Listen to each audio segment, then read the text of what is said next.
अश्रुपूर्ण भावभीनी श्रद्धांजलि आदरणीय मनमोहन सिंह जी के लिए।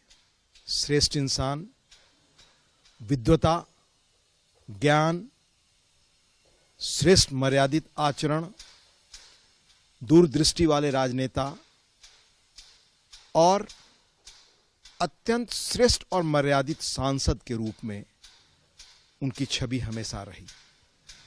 वह देश के बड़े अर्थशास्त्री रहे जिनकी शोहरत दुनिया में थी। वह रिजर्व बैंक के गवर्नर रहे। वह चंद्रशेखर जी जब प्रधानमंत्री थे तो उनके आर्थिक सलाहकार थे। फिर देश जब बड़े संकट में था उसके बाद देश के 2 बार प्रधानमंत्री रहे। पर इन सब के ऊपर उनकी निजी गरिमा, मर्यादित आचरण और वह राज्यसभा के सांसद रहे लंबे समय तक, अभी भी थे। सदन में किस तरह श्रेष्ठ आचरण एक इतने गुण संपन्न प्रतिभाशाली व्यक्ति, दूरदर्शी राजनेता का हो सकता है, यह हमें आज सीखना चाहिए। During Narasimha Rao period, the contribution made to overcome the crisis what the country was facing, I know personally. At the same time, I was a member of the Lok Sabha. When he became the finance minister, I was sitting in the opposition side. I know what are all the steps: liberalization, privatization. If you go through my speeches, I might have differed.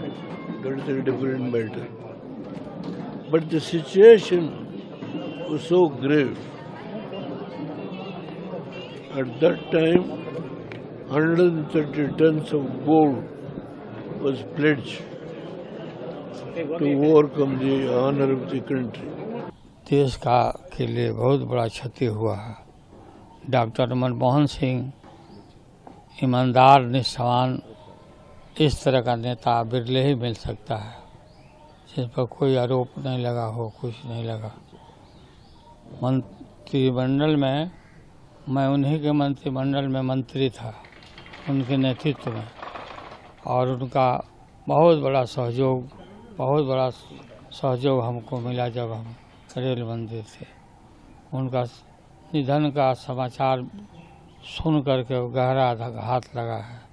ईश्वर से प्रार्थना करते हैं कि उनकी मृत आत्मा को, उनके सोल को शांति प्रदान करें और उनके शोक संतप्त जो परिवार है उनको भी शक्ति मिले।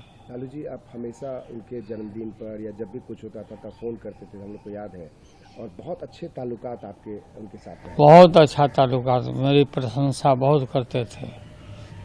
उनके काल में ही रेलवे में भाड़ा कम किया गया, देश आगे उन्नति किया, काफ़ी उन्नति किया। 10 साल तक वो प्रधानमंत्री थे, आप लोगों को मालूम ही है।